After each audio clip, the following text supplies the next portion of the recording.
yeah, we want retribution. Oh yeah, we want retribution. Oh yeah, we want retribution. Yeah, we ran out of patience. Boil up with the cold hard hatred.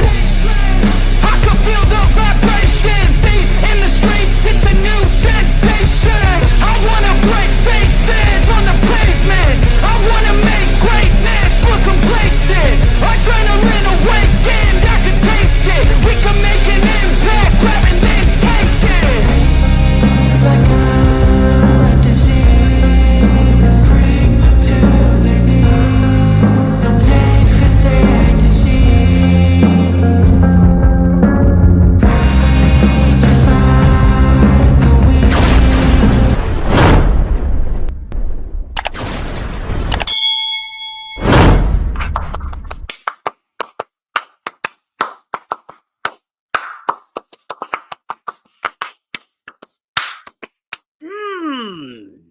Man, I got a little adrenaline boost. A little adrenaline boost. You know why? Because it's the holiday season. And the holiday season is my oh-so favorite time of the year. Forget about Christmas. It's Stormsmas. I gave Santa Claus the week off because DJ Claus is coming to town. And that could only mean that, ladies and gentlemen, I'm the one and only DJ Storms. And I would like to welcome each and every single one of you back here to a very special edition Thursday stream. We are streaming live on 3 different platforms across 1, 2, 3, 4, 5, 6 different accounts. And we are going to get down to some pro wrestling talk like we usually do right here on DJ Storm's brand. As of course, you already know who I am, Mr. Controversy and the operator of the best damn X, formerly known as Twitter, handle.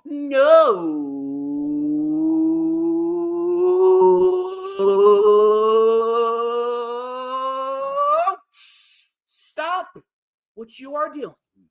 Stop what you're doing.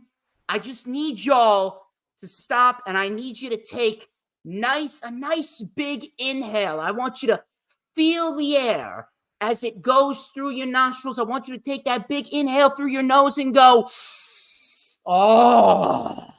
One more time. You got to do it again. You got to do it again. You got to do it more than once because I really want you to feel it. It is something that's a feeling everyone needs to experience, so I just want you to go, oh.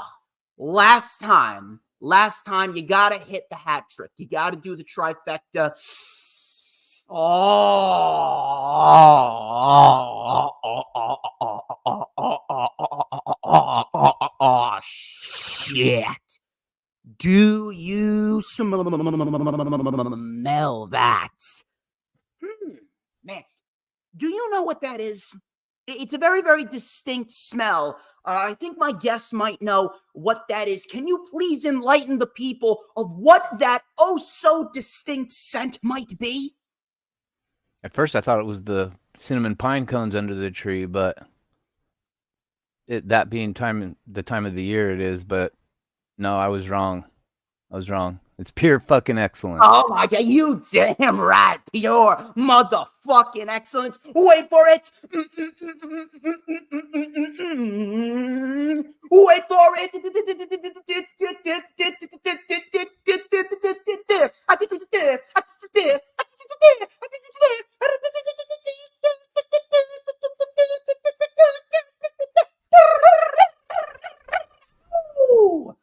To mankind, oh yeah, and this is the official rundown for Ring of Honor Final Battle 2023, which is streaming live, not on the Peacock that is, no Peacock. Get your mind out of the gutter, you fucking savages. It is streaming live exclusively on the Honor Club tomorrow night. Starting at 7 p.m. That is when the 0 hour begins. And as you can see, I am not alone. I'm not alone. Back with me once again to help me predict Everything going down tomorrow night from Texas. Ladies and gentlemen, he's a big time wrestling fan. Good friend of mine, loyal member of the DJ Storms posse. And he recognizes the smell of pure motherfucking excellence when he smells it. Ladies and gentlemen, please welcome back to the channel for what is going to be 2 times within a week. Ladies and gentlemen, HooliGrim. How you doing, brother? Not bad. How are you doing, sir? Thanks for having me back on. Not a problem, man. It's always a pleasure. It is always a pleasure. And I always got to bring you on when we talk in Ring of Honor, especially considering that you've become quite a staple recently. You've been on for Night of Champions. You've been on for Supercard of Honor, Death Before Dishonor, Forbidden Door, Wrestle Dream, Full Gear. And now you got Ring of Honor, both the Rundown and the Rewind. So we got a lot of shit to talk about, that's for sure. We're going to end 2023 the right way. We're going to end it DJ Storm style. Now, Ring of Honor, I know a lot of people, they have a shit ton of opinions regarding Ring of Honor. Some people are saying that it's AEW Dark 2.0, and you know, I completely understand that. I've said that it's felt that numerous amounts of times throughout the year. It's way too much meaningless matches, not enough structure. They don't really have enough focus on story. I understand that the rosters between AEW and Ring of Honor, they're very cross-breeded, and you don't really know who's on what brand. And Tony Khan could really benefit from splitting the rosters and having one person specifically run Ring of Honor while he has multiple people in charge of certain Dynamite shows or certain Collision shows or Rampage, so on and so forth. I completely understand that. But at the end of the day, when it comes to a pay-per-view, Tony Khan has proven that he is not to be denied. And when it comes down to a big show, any major event, Tony Khan is seemingly untouchable. He knows what he's doing. When the pay-per-view hits the start and the pay-per-view is off to the races right from the 0 hour, Tony Khan always puts his best foot forward. From the start to finish, you always are bound to get great pro wrestling. You're always bound to get the conclusion of storylines. You're always bound to get your money's worth. Now, I'm looking down this card up and down. It doesn't look half bad. It doesn't look half bad at all. Do I think it's going to be better than Final Battle of last year? No. I don't think it's going to be better than Final Battle of last year, because Final Battle last year, that show was just on another level. That show was easily one of the best shows of 2022. That show really embodied what it means to be a pro wrestling fan. So I don't think that they're going to outdo last year's Ring of Honor show. I think they're going to try. They're going to try, but I don't think they're going to outdo it. But I do believe that we are going to get our money's worth by the end of the show. The one thing that I hate about it the most is I fucking hate that Friday. I do not like Friday pay-per-views. Pay-per-views to me are Saturdays and Sundays. I don't really understand why they don't just put it on Sunday. It's not like an AEW pay-per-view. It's not going to go 4 hours. Ring of Honor pay-per-views, how long do they go? 2 hours, 45 minutes? 3 hours at most? I was going to say 3. Yeah. Ring of Honor pay-per-views are right in the sweet spot. So who the fuck cares if it's on a Sunday? I get that you got Collision on Saturdays. Just put it on a fucking Sunday. Put it on a fucking Sunday and call it a day. I really do not like Friday pay-per-views. But regardless, we've seen Tony Khan's record with pay-per-views this year, dating back to the beginning of the year. We got Revolution, Supercard of Honor, Death Before Dishonor, Forbidden Door, All In, All Out, Full Gear. So I do believe that we're going to get a quality show. But I want to get some words in from you. Let me ask you a question. What would you do going forward into 2024 with Ring of Honor? Like, for me personally, I would absolutely move it back down to Universal Studios, because when it was in Universal Studios, when it first came about in March, that was energetic. That was actually, it was almost slightly more entertaining than Dynamite during the month of March. Heading into Supercard, they had a solid sense of direction. They knew where they wanted to go, and they built that show up in LA very, very nicely. But it seems as though they've fallen off the radar. Taping it after Collision, it just doesn't work. But I want to hear from you, what do you think they should do to make Ring of Honor feel a little bit more important?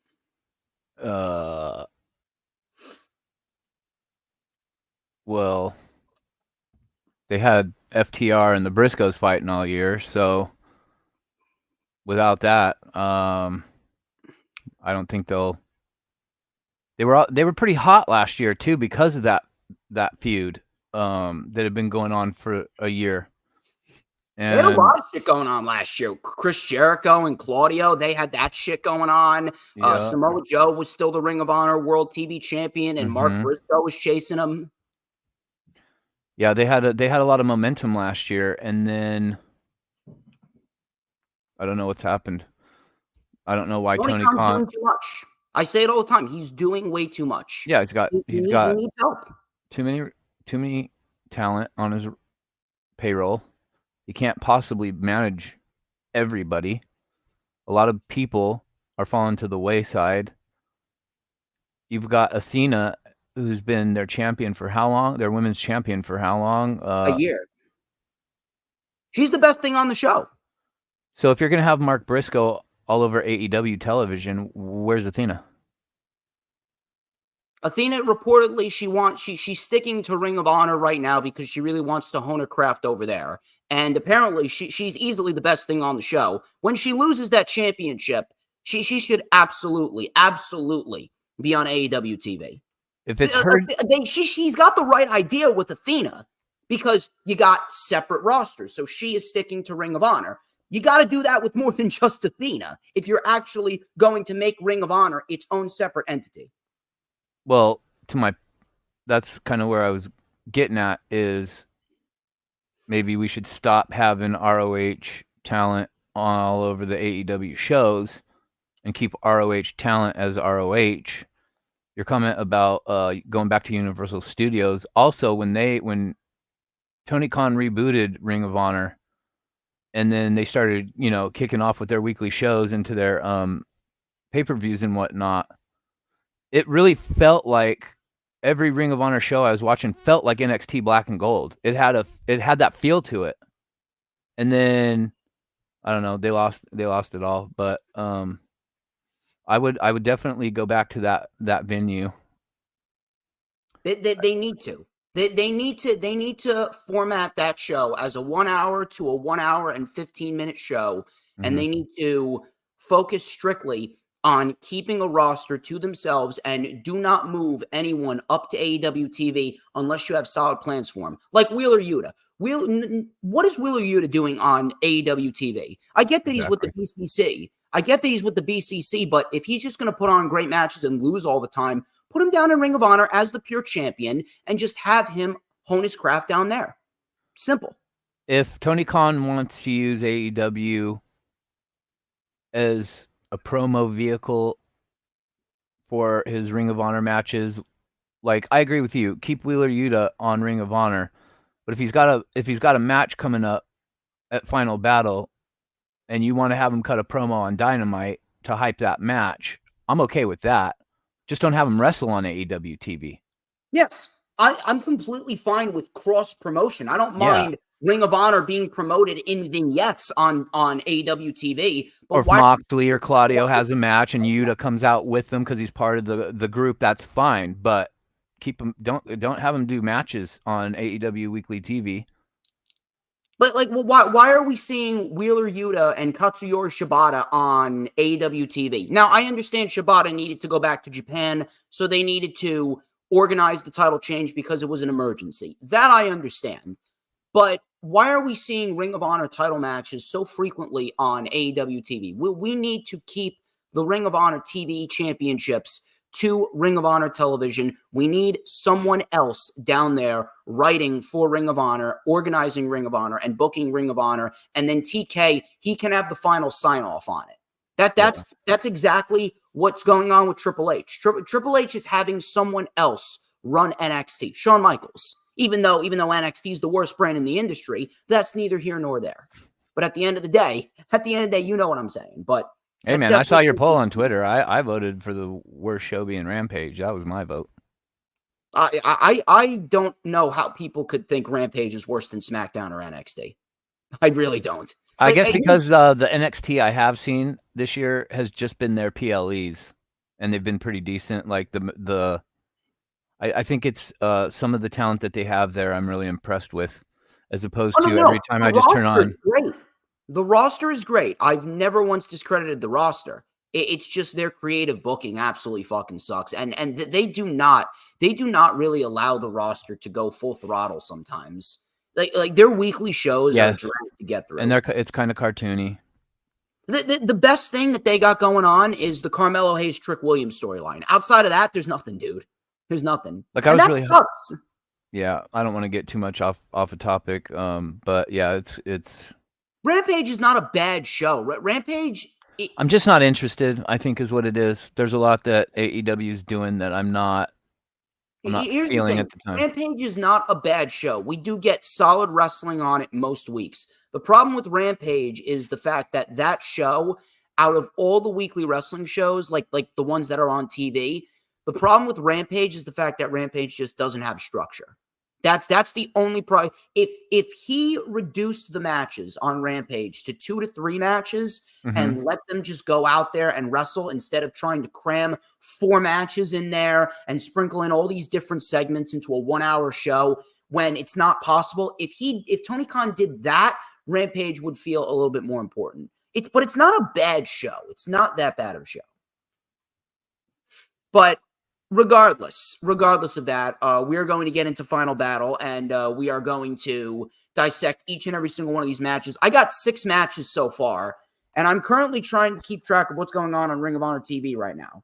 I'm currently trying to keep track of that. Before you go on to that, I know we talked about this before we went live, but the poster, now that I know that it's outdated, but still, the article I was reading today specifically said Final Battle is Tony Khan is slated to showcase, I believe the words that were used were a slew of AEW talent on Ring of Honor Final Battle. Yes, and I have their names.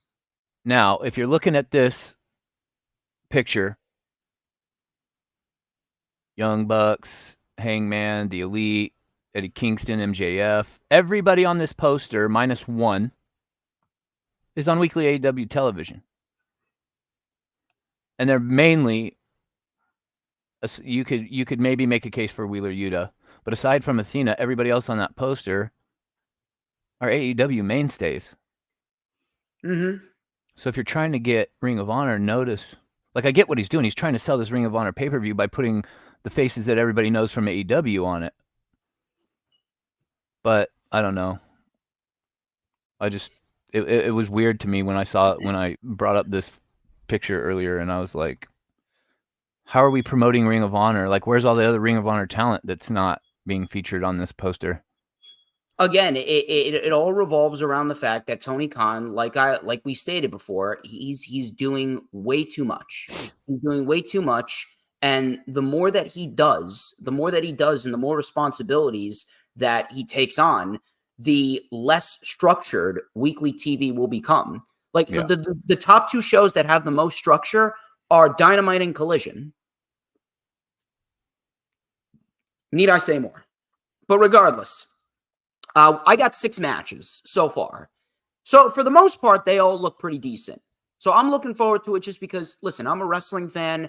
I'm going to support some good wrestling. And at the end of the day, we're bound to get quality wrestling. When it comes to Tony Khan, he knows how to book his pay-per-views. There's one thing that Tony Khan does right. He knows how to book his pay-per-views. But let me throw it over to you. Where can everybody find you on social media? You can find me on X at HooliGrim, WHO_LA_Grim, and TikTok at HooliGrim with 2 R's, not 1. Gotta check him out, people. Check him out. He's got TikTok. I don't because I do not need any more social medias than I already have. Rumble is lucky that they got me, and I'm going to be going live on Rumble for the first time on Saturday. So I'm hoping to expand a lot more. By the way, shout out to Amazing. Shout out to that one Romanian chick, Emma.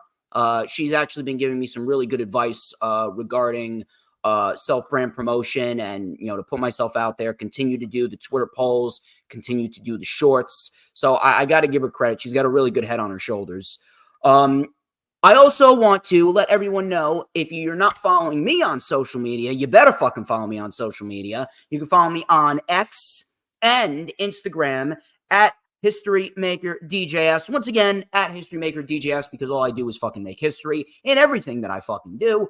Go check me out on my personal Facebook as well for collaborations and business inquiries. Please send me an email. My email is, of course, stormstakeover@gmail.com. Like the official DJ Storms business page, and I may just send you an invite to join the official DJ Storms Posse group on Facebook. That is, we're live on the DJ Storms Posse business page and the DJ Storms Posse group. You are going to want to be a part of it because the DJ Storms Posse group is for the most honorable, no pun intended, people of the DJ Storms Posse.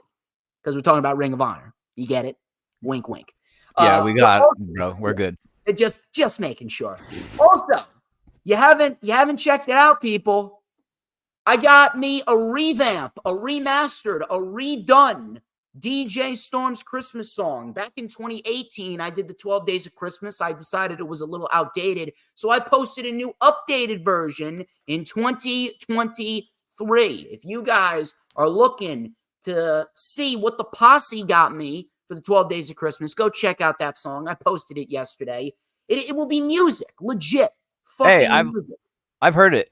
It's a straight banger. Exactly. And I got another one coming next Wednesday, too.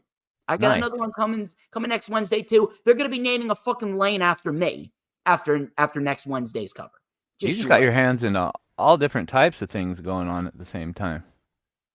Multi-talented. Making music, covering pro wrestling, going to shows.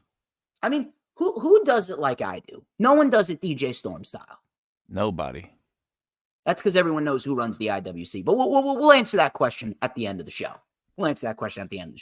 By the way, please make sure you hit the like button no matter where you're watching the stream on, whether it be Facebook, whether it be YouTube, or whether it be on X. And be sure to share it out on all platforms, social media, including you, HooliGrim. Get some of your peeps in here as well, because we're going to be talking about Ring of Honor Final Battle. We're going to be dissecting it the best way that we know how.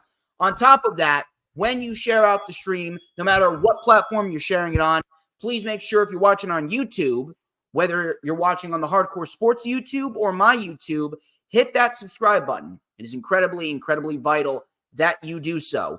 Also, I want to shout out some sponsorships. Number one, Brittany K. She's a wonderful woman, good friend of mine, big supporter of the brand. She does beautifully crafted designs and drawings from scratch on her iPad of professional wrestlers, and she also does social media avies and banners. So if you guys are looking for a new avie, a new banner, or just a great drawing of a pro wrestler, a great graphic design of a pro wrestler, she's your girl.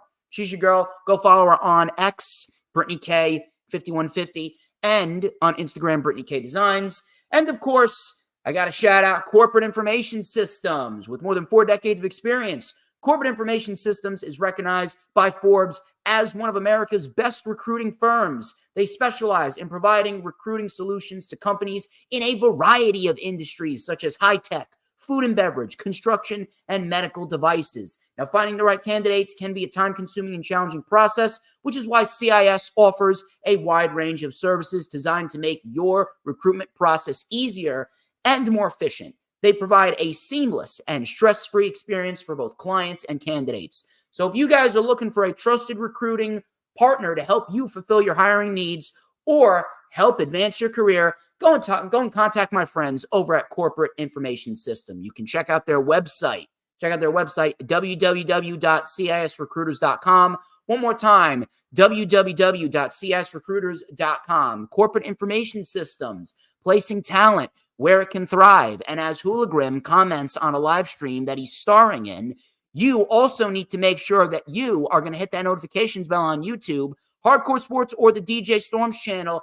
Hit that notifications bell with a huge coup de grace, because that way you're going to know whenever I pop up on YouTube. Because whenever I pop up on YouTube, oh, baby, it is the best time to be on YouTube. And HooliGrim knows why, because it's the only fucking time that you are going to get to see this glorious sideburn chin strap combo and this beautiful mustache right here. Hold on 1 second. It's in here somewhere. I'm just gonna dig for it. Hold on. Over the river and through the woods. What are you doing down there? What are you digging for? Oh, I'm God, digging my for heart this, started beating bro. real fast for a second. I was getting scared. I'm doing? Huh? Thought you're trying to get us canceled over here. You think I'm a sicko live on camera over here? Take a look at this shit. I gotta blow on. Oh, it's a harmonica. It's a fucking cone. Oh. So it's the greatest prop out of any professional wrestling analyst in the IWC. It is a prop synonymous with me. It is a magical fucking black comb, Ace Edition. And you know what that means? I'm gonna light it up. I'm gonna fucking light it up right here on the rundown with a little and a dash of and a whole lot of because like Alfredo pasta and some pork loin with some Caesar salad on the side, I am just so good. I am succulent. I am tasty. And by the way, people, HooliGrim is already aware of this. I'm telling you, I got a new piece of merch. You heard of the wristbands, you heard of the t-shirts, but I think it's about time that we get a piece of merch that I don't think anyone in the IWC is doing. And this is why I exist, because I bring the originality and the creativity to a whole new level. We are going to be making, in 2024, they're coming, DJ Storms combs. So if you guys are going to want to taste like I do, if you want to be succulent and tasty, if you want to be good, if you want to be as glorious as DJ Storms, then you're going to have to get yourself a magical DJ Storms inspired comb. They're going to be coming in 2024. Just you wait. And everybody already knows that everyone wants a piece of the Storms Meister. Anyway. Give me one of them combs, and maybe I can stop wearing a damn hat all the time. No, you see, you got the facial hair enough to hit that You got the facial hair for that. So what the fuck are you talking about a hat for? See, it's not about this. Because I never do shit with my hair. I just always throw a hat on. It's not about this hair, bro. It's about this hair. This is the hair that it's about. See, anyone can have a great head full of hair, but no one has facial hair like I do. It's fucking sizzling. Anyway, let's talk about the matches. And yes, James Punaseca, you will get one. You will get one. They're going to be $3. Don't worry. Shout out James. He's a good guy. He's actually my old grammar school teacher. Really? Yeah. I've seen his name many times before. I did not know that. I got him back into wrestling, 5th and 6th grade. I got the guy back into wrestling. I showed him Will Ospreay, Kenny Omega Part 2. Loved it. Oh, yeah. I mean, show anybody that. My grandma would become a pro wrestling fan if you showed her that match. There you go. Let's talk about Ring of Honor Final Battle. This one's been building for quite some time, actually. And I'm actually looking forward to this just because I really want to see what these guys do. And they do have a lot of history. Shane Taylor and Keith Lee. Shane Taylor and Keith Lee was booked for the show. And Shane Taylor has pretty much been building the whole feud around him and Keith Lee being the pretty boy killers back in the day in Ring of Honor. And what happened when they were getting hot? What happened when they were going to fight for the tag team titles? Keith Lee jumped ship. He jumped ship to NXT. Keith Lee saw the opportunity. Keith Lee jumped ship to NXT. It's quite simple. Very, very simple. Very, very straightforward. I've seen what Shane Taylor can do. Shane Taylor is very, very good. I wouldn't want to fuck with Shane Taylor. That guy's fucking scary. That guy's fucking scary. And Keith Lee, listen, we already know how good Keith Lee is. I really do hope that Keith Lee gets the opportunities that he deserves in 2023. He's not really had that good of a 2023. I hope that he gets the opportunities in 2024, specifically because of the fact that Keith Lee has been suffering through a very, very bad case of wrong place, wrong time. He's just in the wrong place. He's in the wrong time. There's just an overabundance of talent on AEW TV to a point where there are going to be people that are going to fall by the wayside. And Keith Lee is unfortunately one of them. If anything, I would have put Keith Lee on Ring of Honor full time. Thank you. If anything, I would have had him beat Samoa Joe. And then have I his would mug on the poster for the freaking show. I would have had him beat Samoa Joe and win the Ring of Honor World Television Championship, and then it actually would have made the feud with Shane Taylor that much more interesting. Put it down in Universal Studios. Exactly what I've been saying. Put it down in Universal Studios. Give Keith Lee the Ring of Honor World TV Championship. Have him run with it. Have him run with it. It could have been something, but in the end, it is what it is. It is what it is, and we're getting this match. This is pretty much a match that, aside from the fact it's years in the making, we kind of saw a little bit of it last year when we had Swerve in Our Glory versus Shane Taylor Promotions, and that was a very good tag team match. It was a very good tag team match last year at Final Battle, so this is, in a sense, the continuation of that. I do believe that these guys, if you give them the time, you give them 13, 14, 15 minutes.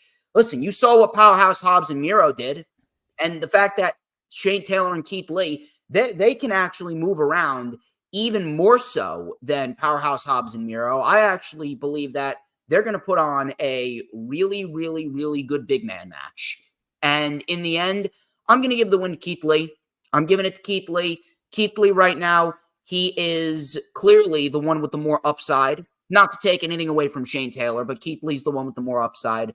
And I really do hope that Keith Lee, he gets some momentum. If anything, I probably would have put him in the Ring of Honor World TV Championship match, the Survival of the Fittest match.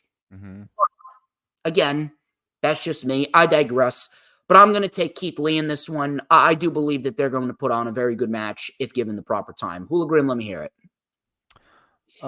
Yeah, again, I can't disagree with anything you said about Keith Lee. And I would have had him somewhere on this poster. There's a ton of people between his run in WWE and AEW. There's a ton of people, a ton of pro wrestling fans know who he is. Give the fans a reason to want to check out Ring of Honor. Mm-hmm. Like, we see these guys, minus Athena, all the time. Athena's legit the only reason to check out Ring of Honor. Exactly. Ring of Honor is something you should want to check out because you're not getting the same old that you're used to seeing every week. Like, there's a lot of people that, there's a lot of good talent that is going to be showcased tomorrow that don't get enough time, whether it's due to wrong place, wrong time, the overabundance of talent on the roster. There's, multiple reasons why things are the way they are, but Keith Lee should be on the poster. You should feature him as one of the faces of Ring of Honor. People will tune in because people freaking love Keith Lee. People want to see him pushed. People want to see him just doing something. So it doesn't have to be on the big brand AEW on the main show every week. There's not enough time in the week to showcase all this talent that they have. So I'd make him a full-time Ring of Honor, like you said. If they want, you know what they need? I talked about this last, I talked about this last Saturday on the LFU. I literally talked for 40 minutes about what AEW needs to do in order to get better. I said they should have a bit of a soft brand split and put certain feuds on certain shows. Like Omega and Jericho, the Golden Jets versus Ricky Starks and Big Bill. Put that feud exclusive to Rampage for however long it goes. Or Jay White and Hangman Adam Page. Put that feud on Collision exclusively for however long it goes. Or Mark Briscoe and Christian Cage, TNT title. Put that feud on Dynamite for as long as it goes. That's something that could very much benefit from. I got an idea. Okay. And I can't take credit for this idea as it was not my own. I'm failing to remember. Fucking drop my pen. Unbelievable. Hang on. Fucking drop my pen. It's unbelievable. Unbelievable. Better than dropping all the wine. I'm not. I never fucking do that. I rarely drop my pen. It's all good, brother. But somebody had spitballed an idea to me the other day, and when I thought about it, I was like, that's actually a great idea. Collision came about with the fiasco between Punk and the Children. now there's really nothing going on with Collision. Why not make it Ring ROH Collision? Because if Tony Khan already has ROH TV on Honor Club, then Well, get rid of that. Get rid of the paywall because nobody's you checking know that why? shit out. It's because Ring of Honor, as we speak right now, Ring of Honor is not going to draw. Not in the situation, not in the position, not in the state that it's in right now. If I mean, Ring of nobody's Honor, watching Collision. if Ring of Honor was to get a TV deal, it would probably have to be in the same position that NXT was in 2019, because we all know that NXT easily the best wrestling period since the Attitude Era, a period that had wrestling better than the Attitude Era. That goes without saying. That version of NXT was ready for mainstream television. This version of NXT is not. So Or call it AEW/ROH Collision. Because we need to separate the AEW and the ROH rosters. If ROH is going to get a time slot, it could probably get the Rampage time slot. But even then, there is so much talent on AEW TV that you could legit do 3 separate rosters for Rampage, Collision, and Dynamite. That's how much talent there is. This is the best roster that AEW has right now. And they're not even using like more than 30-40% of it because Tony Khan does not have a sense of structure. So if Ring of Honor is going to get a TV deal, they're going to have to gain some steam. And they need to gain some steam by doing the NXT Black and Gold format on Thursday nights down in Universal Studios at 1 hour or an hour and 15 minutes. I don't have an answer for this, but shout out to my boy MK3 Kratos in the chat is wanting to know if Final Battle is only on Honor Club or have they branched out to other outlets yet? I think it's exclusively on Honor Club. I'm probably going to give HooliGrim my Honor Club just so that way he can watch the show. Oh, thanks, bro. I appreciate you. You're welcome. You're welcome. But here, let me ask you this: Yeah. Keith Lee wins, right? Of course. So what You do have do to have Keith Lee win. If Keith Lee doesn't win, then why are you have him hired and employed? What are you going to do with him? What do you do with Keith Lee after this match? Painkiller. You know what I want to see? I'm listening. And I don't know how possible it is because I feel like they're sort of distancing, they're sort of pulling Samoa Joe more to the AEW side of things, I feel like lately, but I'd really like to see Keith Lee and Samoa Joe. You know what I would do? We all know that Christian Cage and Adam Copeland doesn't need the TNT Championship. I do believe we're going to get a rematch at World's End between Christian and Adam Copeland, and I do believe that Christian's going to win. I believe that Christian's going to win again. I would have Keith Lee in a position where he fights Christian Cage and Adam Copeland in order to get another match with Christian, because Christian will not give him a rematch, because if he beats him at World's End, That's he'll it. beat him twice. He'll beat him twice, right? So, therefore, Christian Cage, hey, I'm done with you, Adam. I beat you twice. Yeah. I already proved my dominance over you. Right. Keith Lee comes in. Adam Copeland helps Keith Lee win the TNT Championship. Keith Lee benefits from the Adam Copeland and Christian Cage storyline. And then we get Adam Copeland and Christian Cage going into Revolution, and they have their blow-off match, no championship. Whatever, steel cage, Texas death match, whatever you want to do. That's Maybe not a bad idea. Tony Khan will put him in a Hell in a Cell match. I wouldn't mind it. I mean, listen, the steel cage match, their version of a steel cage match is pretty much a Hell in a Cell match. I mean, just true. Jack Perry and Luchasaurus did. Look at what Kenny Omega and John Moxley did. It's pretty obvious. But if not the TNT title, then I would have Keith Lee beat Orange Cassidy for the International Championship at Revolution. That's what I'm doing. One of those two. He's good enough. He's good enough to win either. Quite simple. I agree. So I would do something with him, definitely. He needs to be seen. He needs to be seen on a regular basis. He's too fucking good. I really do hope that 2024 is an eye-opener for Tony Khan, and I really do hope that he gains help. I understand his passion.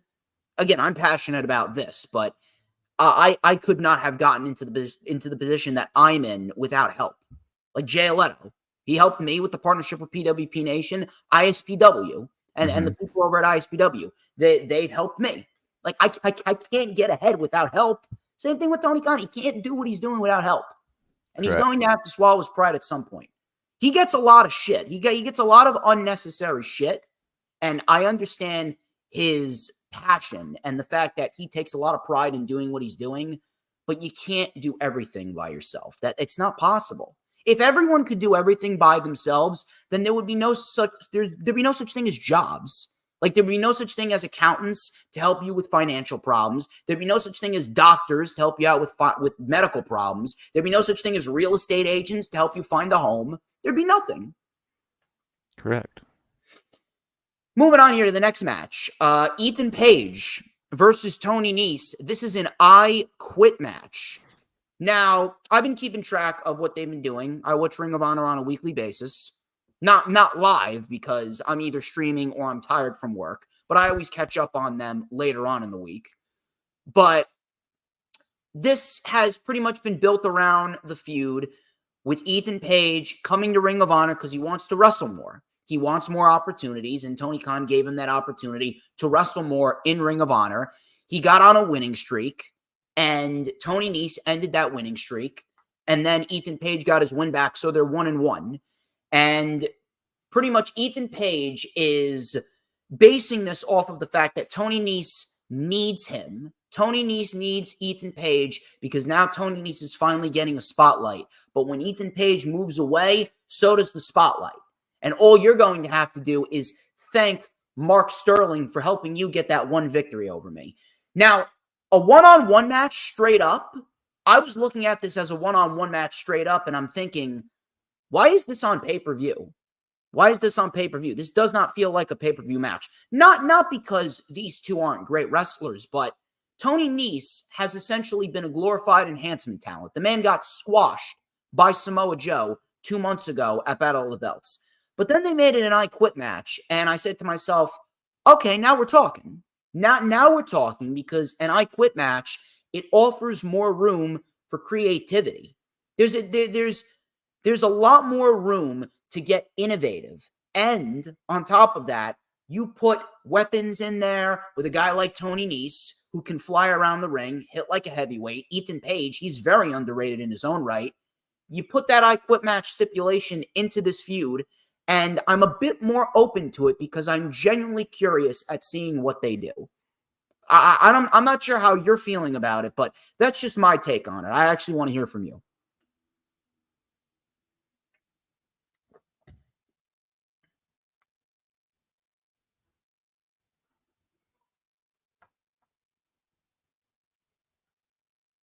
Anything.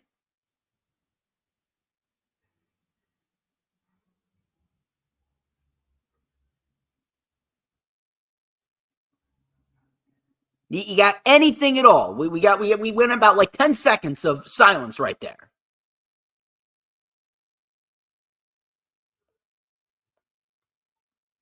I can't hear you, dude. Well, it would help if I had the microphone down. Sorry, I had to sneeze while you were talking, and I didn't want to make a noise into the microphone. I'm dropping my pen, I'm hitting the wine, and you're forgetting to move the mic in front of your fucking mouth. Sorry, my fault. I don't care. Noob We're gonna here. get a ton of people watching this anyway. I don't know what to do with Tony Nese. I didn't even remember he was even employed, to be honest with you. I forgot he was on Ring of Honor. I really don't know. Who's he wrestling again? Ethan Page. Ethan Page. I just explained the whole fucking feud. I'm sorry, my brain is. Like I said, I had that sneeze and I panicked real quick because I was like, the guy fucking sneezed his brain cells out, people. Unbelievable. Oh, well, that implies that I had any to begin with before the sneeze. So thank you for that compliment. Ethan Page versus Tony Nese. I Quit match. So they must be I said I'm they must actually be intrigued by the IQuit. because since I quit Honor Club, I've pretty much just tuned all of Ring of Honor out. So I'm assuming then if it's an I Quit match, they've been having a feud going. It's been going for a while now. Ethan Page came to Ring of Honor because he Mhm. wants to wrestle more and he wants to gain some wins. He was on a Yeah. 5-match win streak before Tony Nese ruined it because of Mark Sterling's interference. And now Ethan Page is pretty much telling Tony Nese that you can thank Mark Sterling for your one victory, but when I move away from you, so does the spotlight. Okay. How long has Ethan Page been a member of Ring of Honor? I thought he was. The I thought last he. 3 to 4 months. Okay. So it's been pretty consistent. I mean, you have to have Ethan Page win, right? I mean, I would assume so. Ethan Page is probably Ethan Page. I know he's going to win. I know 'Cause, like, Ethan Page is the right guy to win. I think Tony Nese. The last time I saw him, I couldn't tell you if it was in Ring of Honor or AEW, but the last time I remember seeing him, he was taking L's. So I don't. There shouldn't be any reason why Ethan Page doesn't win this match. But I don't know why Ethan Page is on. I mean, I do know, but I don't know. Like, there's too many Because he people on the requested. roster. Again, He this is went going to to be a Tony Khan and reoccurring requested theme. it. But I'm sorry. He went to Tony Khan and he requested to be on Ring of Honor. Okay. Because he's not So he getting wants any. to Because there's wrestle. no time to be shown on AEW television. So I guess you'll take He what wants you a can get. revamp. He Yeah. wants a revamp. And on top of that, based on what he did with Kenny Omega, I mean, it's He's a very, good very wrestler. hard. It's I'm very, not very sure. hard for me. What? Go ahead. Sorry. It's very, very hard for me to watch what he did with Kenny Omega last Saturday and say, all right, you know what? I'll give Ethan Page and Tony Nese a chance, especially since it's I Quit. Tony Nese is a good in-ring talent. I remember his days fondly as a cruiserweight in NXT and the whole CWC tournaments, and he has great matches. He's great talent. And so is Ethan Page. I'm not sure how much. I'm not too familiar with Ethan Page as a persona, but you have to have him win. And if he's going to strictly be Ring of Honor, keep him Ring of Honor. People know who Ethan Page is. So if they just get some consistency with a set Ring of Honor roster and they stop all this intertwining, like we were talking about earlier, cross promotion is fine. If you're on Dynamite and there's a ROH pay-per-view on Friday and you have an ROH talent come on to Dynamite to cut a promo to sell his match, okay, that's great. Nobody's going to have a problem with that. There you go. But if he's Ring of Honor, keep him Ring of Honor. Keep him Ring of Honor. So here's a question. Ethan Page wins. I actually thought that Page was going to be in the survival of the fittest match for the vacant Ring of Honor World TV title, but he's not. He's fighting Tony Nese. And listen, I Quit match. It'll be a decent match, and I'm intrigued to see what they do. But Ethan Page wins. Where do you go with Ethan Page then? Does he challenge the winner of the Continental Classic, since the Continental Classic is going to be, they're going to be a modern day Triple Crown champion, and the Ring of Honor World title is one of them?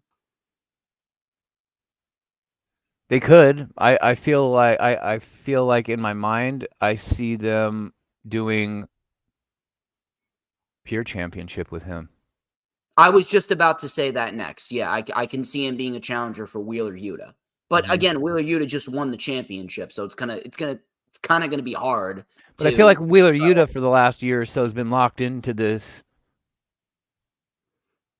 pure championship winning and losing deal on Ring of Honor. He's got it, then he doesn't, then he's got it, then he doesn't. And let somebody else carry it and see what they can do with it. It's kind of hard because, like, where else do you go with Wheeler Yuta then? Where else do you go with him? Because right now that's his strong suit. Well, there's a lot of talent, in my opinion, that have bigger name value than a Wheeler Yuta. So while I'm not knocking the guy at all, he's gotten a lot of time. He's gotten featured a lot. He's gotten put in matches, talked about on TV promo segments, the whole 9 yards. Sometimes even the top talent have to take a step back and let somebody else run with the ball. And we've seen a lot of Wheeler Yuta, so if he's got to just come out with the BCC here and there for a little while and to give somebody else a rub, then that's the way the cookie crumbles, in my opinion. I would actually like to see the BCC challenge for the World Trios Championships. I think that whoever takes the titles off of the Acclaimed and Daddy Ass, which I think should be Bullet Club Gold, I think that the BCC and Bullet Club Gold, that's a feud that a lot of people would be interested in. Yeah, you can throw trios for a faction like the BCC that have more members than just being a tag team. That makes sense. And then Wheeler Yuta doesn't necessarily have to take that much of a step back. Speaking of BCC, they're actually in our next match that we're going to be talking about. This match really breathed a new sense of life into the pay-per-view. FTR and Mark Briscoe versus the Blackpool Combat Club. This is Jon Moxley, Bryan Danielson, and Claudio Castagnoli. It is a fight without honor. A match to honor Jay Briscoe. So, if you guys saw the fight without honor back at Death Before Dishonor, which was in my home state, and I could not go because I was in Austin, Texas. But again, I got to support my cousin. He was getting married. It was his bachelor party, and I was dancing with a hot 30-year-old at a bar. So, leave me alone. Oh, DJ likes the older women, I see. I mean, listen, I got game. But regardless. All right. Regardless of that, sir, if you guys saw the fight without honor between the Righteous, Stu Grayson, and the Dark Order back in Trenton, New Jersey at Death Before Dishonor, which was the match of the night on Death Before Dishonor, you know what to expect. It's going to be wild. It's going to be all over the place. It's going to be brutal. It's going to be chaotic. And I'm here for it. I'm completely here for it. And if anything, I think that this match is going to be they're going to be a match of the night. These 6 guys in a fight without honor, match of the night, man. Match of the night, hands down.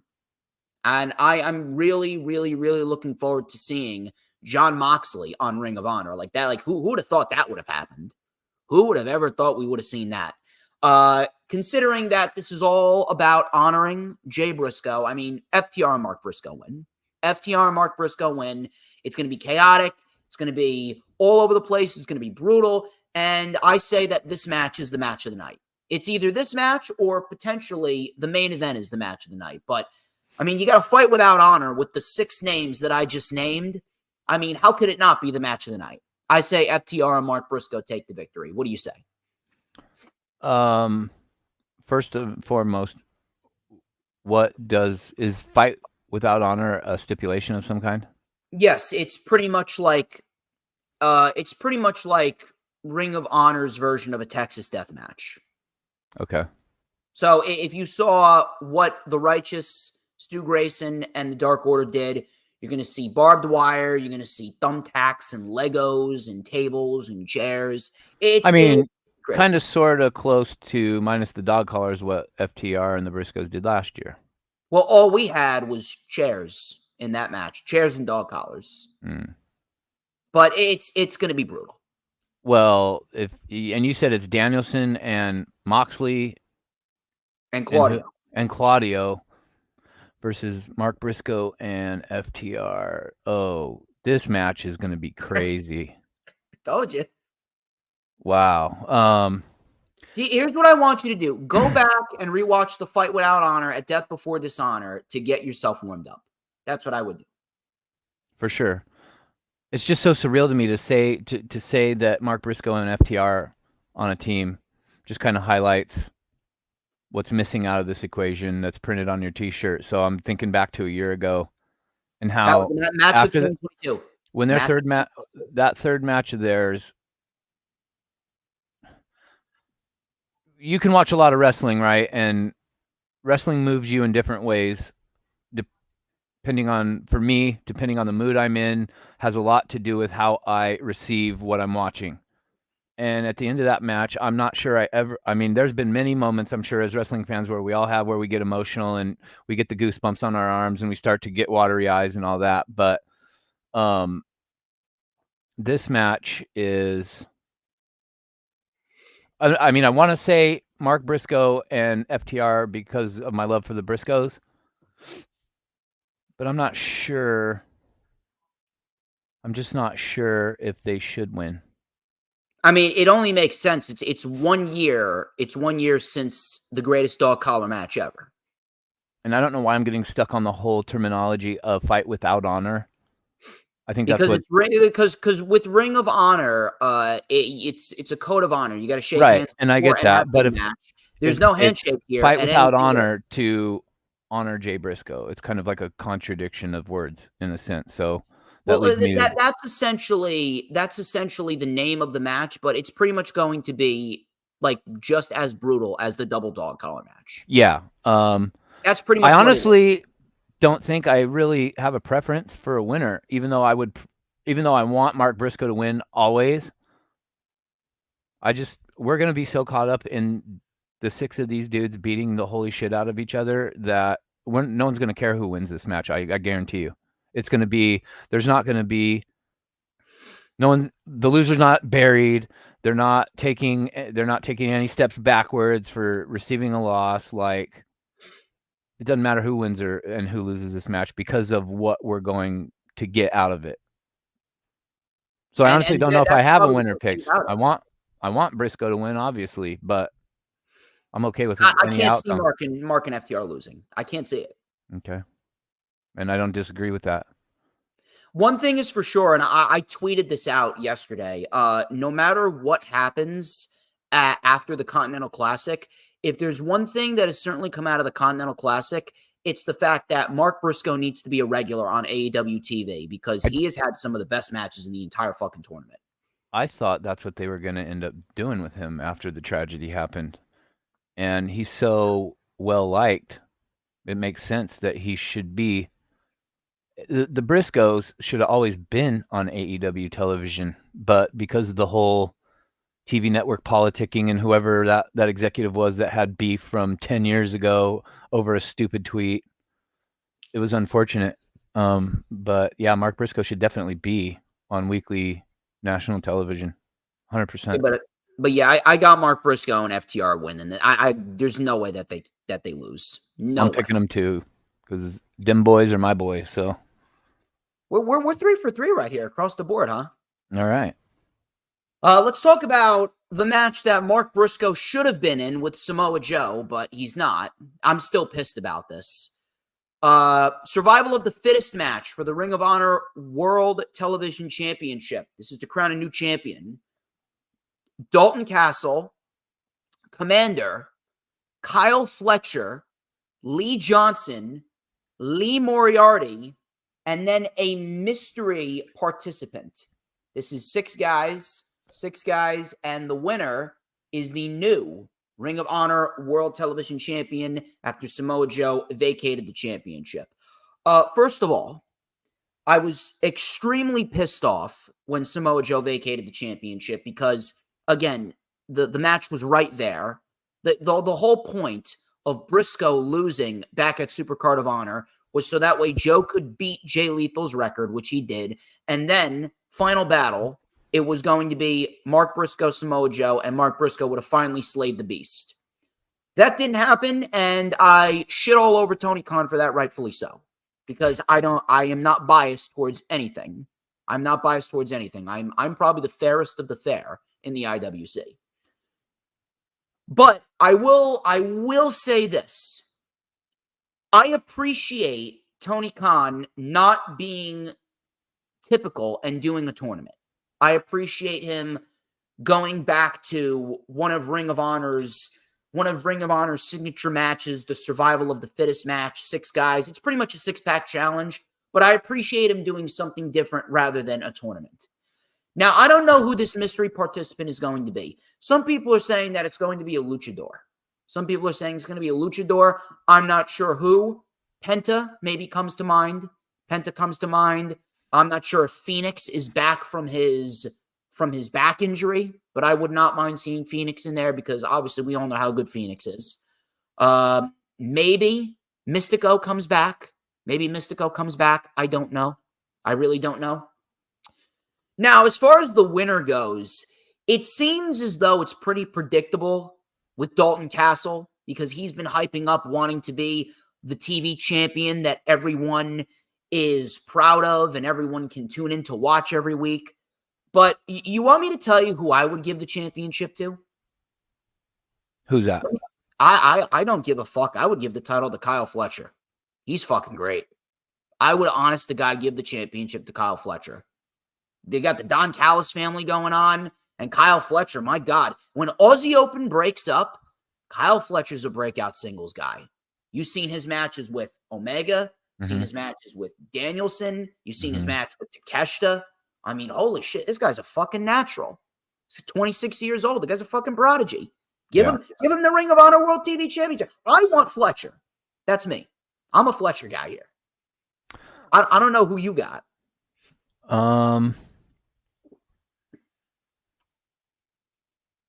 There's a mystery opponent, you said. Yeah, I don't know who it's going to be. Some people are saying it's a luchador. I mean, I really would have loved to have seen Mark Briscoe, but that's just me.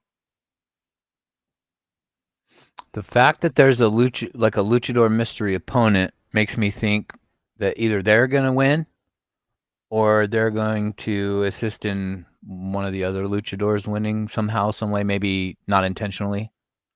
Kyle Fletcher's great. You know who I think it's going to be? If he's ready to come back, Bandito. Bandito? Bandito. Because he's fucking great. He's fucking awesome. There's so many luchadors, and they all end in the letter O. I struggle to keep track of everybody. Mystico, Dralistico, Vikingo. Dralistico. Yeah. Then you got Commander. Commander's really good. Well, he's in there. He's in there. He's not the mystery guy. He's wrong letter, but he's good. Yeah. You've got Kyle Fletcher, and that makes a lot of sense. Because I feel like the luchadors are more showcased as a group or as a match than they are like as individual talent. So to put the belt on a luchador, I'm not opposed to it, but I don't know if I can see that. It's either Kyle Fletcher or Dalton Castle. It has to be. I would actually, if I was going to choose, I would put it on Dalton Castle because of his... Now, he's not my cup of tea per se, persona-wise. He's very good. The crowd seems to really like him. At least from what I've seen of him. But I think we've seen enough of him. I think that it's time for someone new. I like him, though. I'm just picturing all the names that you mentioned and who I see as championship material right now. I feel Kyle Fletcher is getting there. But I feel like I just feel like Dalton Castle. Because I think as an overall package, he's just got everything a little more dialed in. No, yeah, I understand, but in terms of wrestling, Kyle Fletcher's he's got him beat. Kyle Fletcher's he's got that strong style, which a lot of us hardcore, longtime wrestling fans really appreciate. So I don't have a problem with him winning. Like, just go watch his match with Takeshita. It went like 12 minutes, but I mean, holy shit, it was great. That was on Rampage a couple of weeks ago. Oh. Great. Sorry for my dog in the background, by the way. What kind of dog you got? She was my mom's dog, but she's a black pug. Black pug. All right, good. Good. Dogs make everything better, that's for sure. You know who I want to see? I really want to see a good breakout performance by Lee Johnson. I think Lee Johnson, he's got something. Yeah. So I don't see too much. I don't get to see too much of pretty much all of these guys that are. Well, I mean, I've seen a decent amount of Kyle Fletcher and Dalton Castle, but the other guys, if they want to give somebody like totally, like, obviously we're thinking pro wrestling our mind, so if they want to give any of these guys a push, doesn't matter to me. I'll watch them, Well, you've seen a lot of Commander, right? He's been on AEW TV a lot. When he first showed up, yeah, but I've really kind of gone away a lot in the last month or two from AEW, so I don't know how much he's seen, because I haven't seen a lot of AEW weekly product. I watch the pay-per-views, yeah, but him and Gravity put on a very good tag team match with the House of Black several weeks ago on Collision. I didn't watch that. Sorry. You need to watch it, dude. I'm just telling you, you need to watch it. But you're going Dalton Castle? I'm going Dalton Castle. All right. I'm going Kyle Fletcher. Our first prediction where we don't see eye to eye. We're going to have to put some money on this.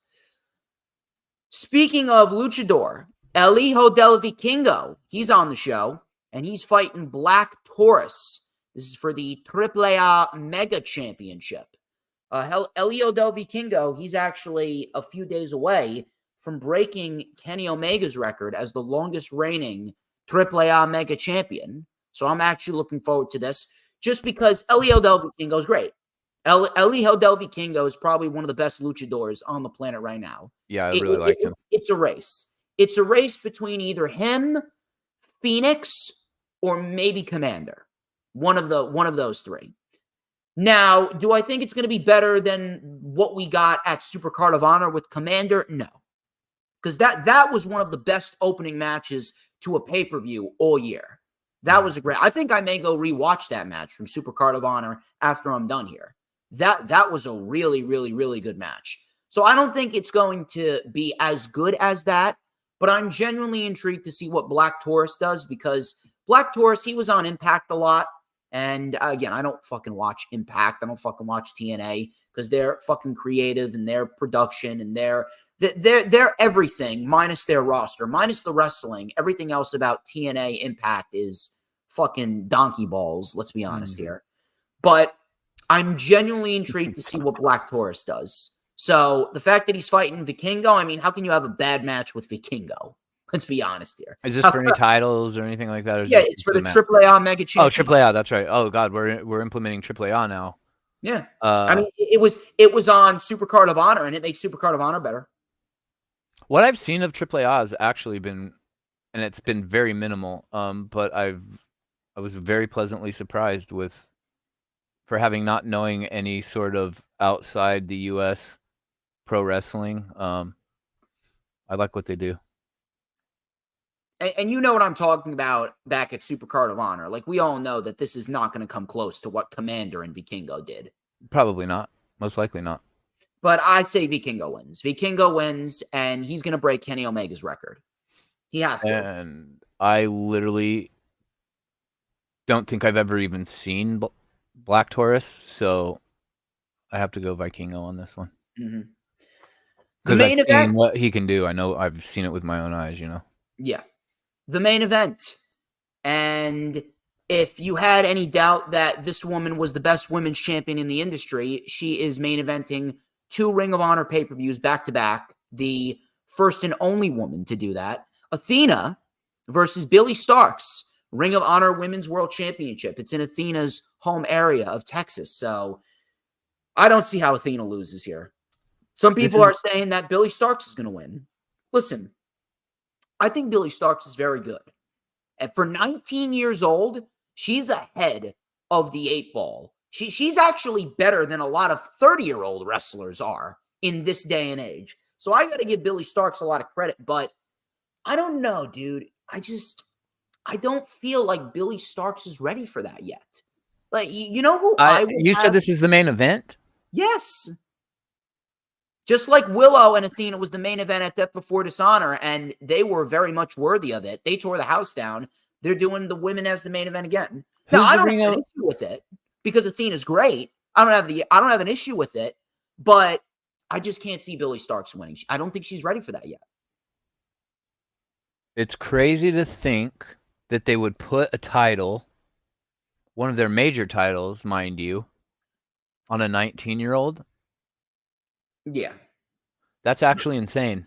Some people are thinking that Starkz is going to win just because they want Athena on TV. They want Athena on AEW TV. And listen, I get it. But there is another woman that I think would fit great in Ring of Honor for the time being. There is another woman in Ring of Honor that you could really play into a story going into AEW TV in 2024 by the name of Chris Statlander. I'm just saying.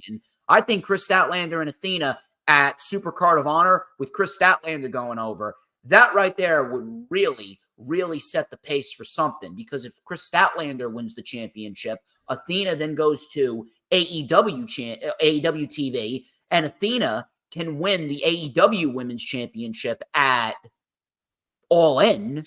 Then you got a shoe-in storyline for who you want to take the AEW Women's World Championship off of Athena, Chris Statlander. The final battle, to me, Athena should be fighting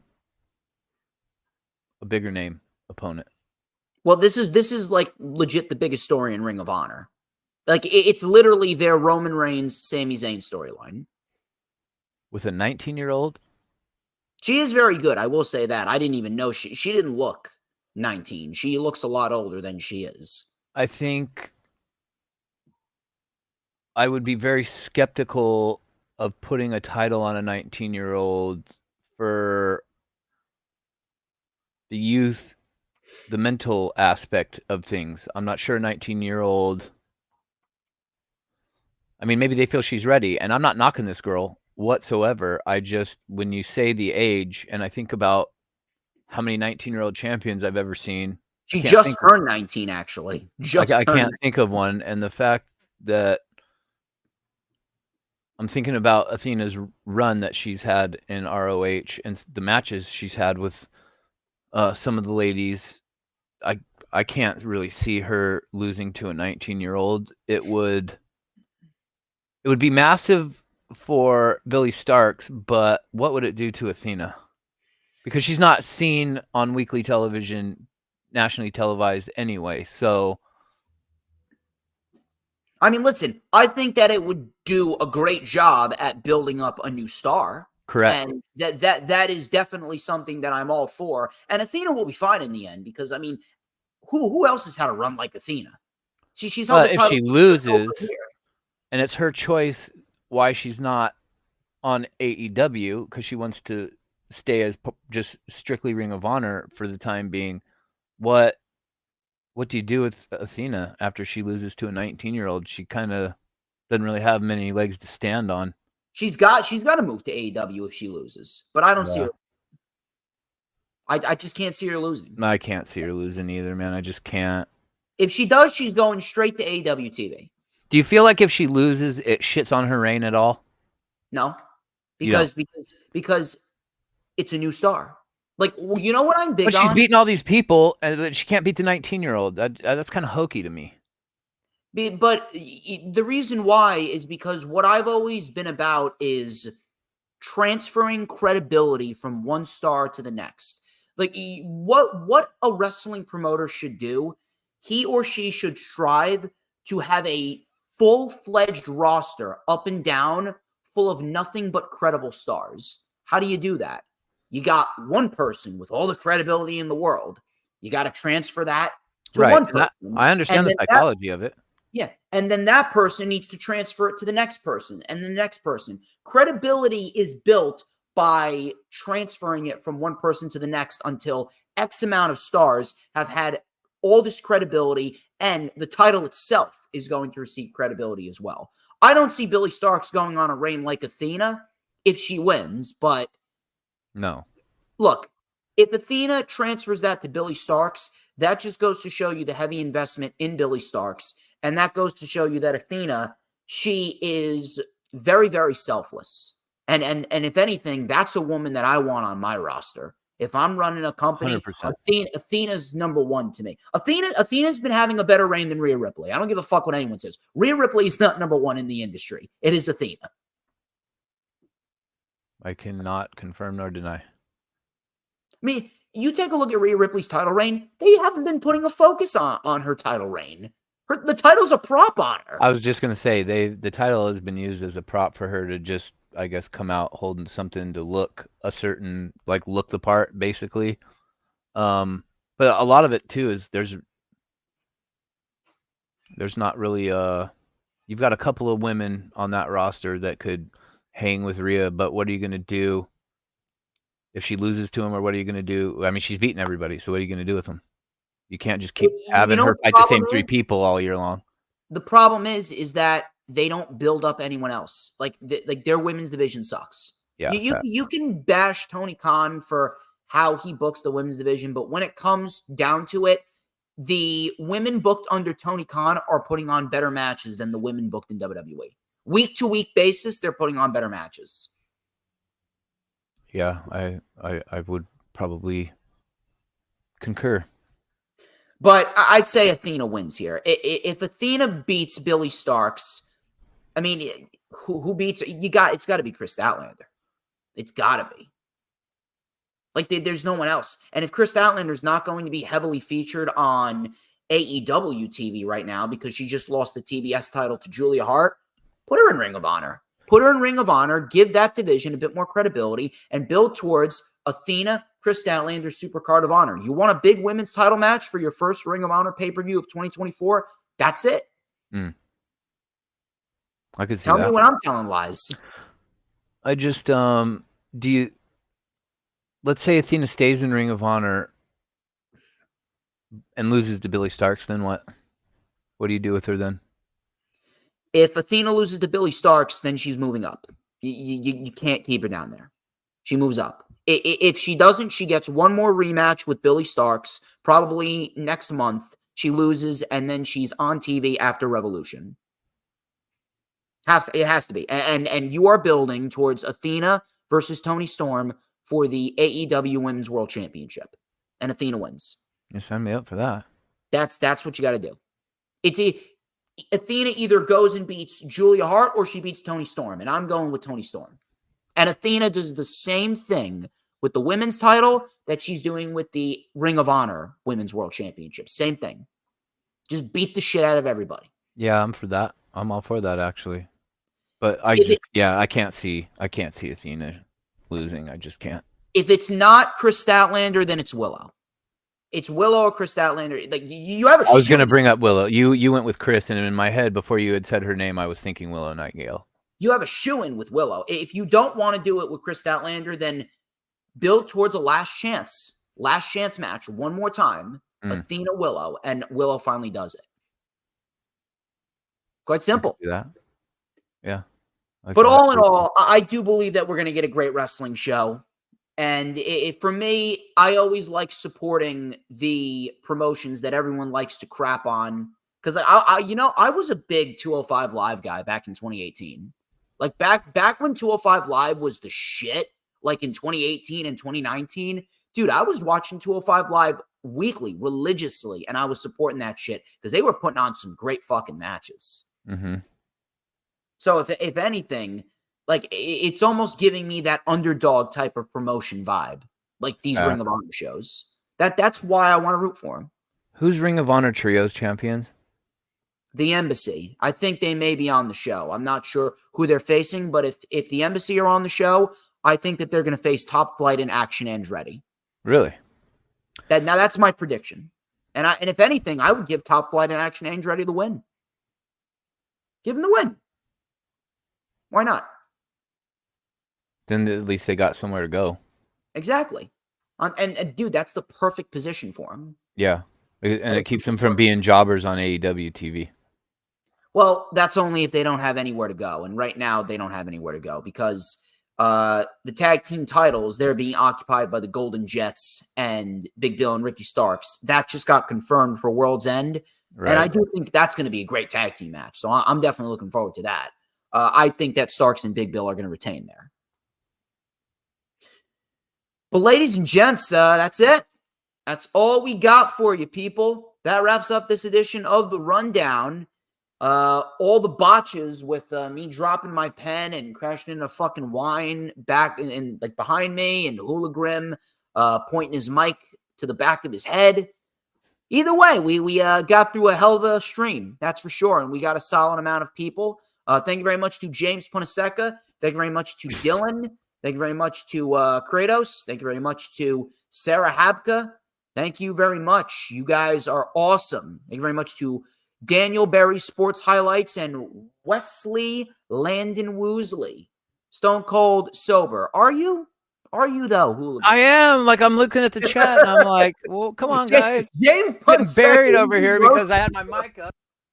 Well, I didn't want to sneeze and interrupt you, and then I totally spaced it because I panicked. You're like, oh, why aren't you talking? I'm like thinking in my head, like, I don't know what Tony Nese has fucking been doing this whole year. I ain't even seen the guy, so I'm like trying to make a prediction on a dude I don't know. Only on DJ Storms' channel. Only on DJ Storms' channel. I mean, Mike, can you imagine what's going to happen when this guy gets an exclusive DJ Storms comb? He's never going to stop combing his fucking beard. He's never going to stop combing his fucking beard whenever he's on my fucking stream. So it's going to be unbelievable. I swear. I might do it on stream with the beard oil and the whole 9 yards, you know? Oh my God. You got to get that. You got to get that classical beard cream right there. Mm-hmm. But anyway, you already know what to do, people. Like, comment, subscribe. Check out all those links in the description. One more time, HooliGrim, where can everybody find you on social media? You can find me on Twitter at WHO_LA_Grim. Be sure to be watching these shows, bruh, because when I need you, you gotta educate yourself on these shows. And I'm looking forward to a good show tomorrow, even though I don't like it on Fridays. But ladies and gentlemen, I am DJ Storms. He is HooliGrim. This has been The Rundown. But before we get out of here, we're not done yet. We're not done yet because everyone's got to answer this question. Very important question. It is a question that all must answer if all are to be recognized as intelligent professional wrestling fans of the internet wrestling community. Let me take a sip of my ice water. HooliGrim, who runs the IWC? DJ motherfucking Storm. Oh, you damn fucking right. Who but DJ motherfucking Storms? And don't you ever, ever forget it. Cause we want retribution. Oh yeah, we want retribution. Oh yeah, we want retribution. Oh yeah, we want retribution.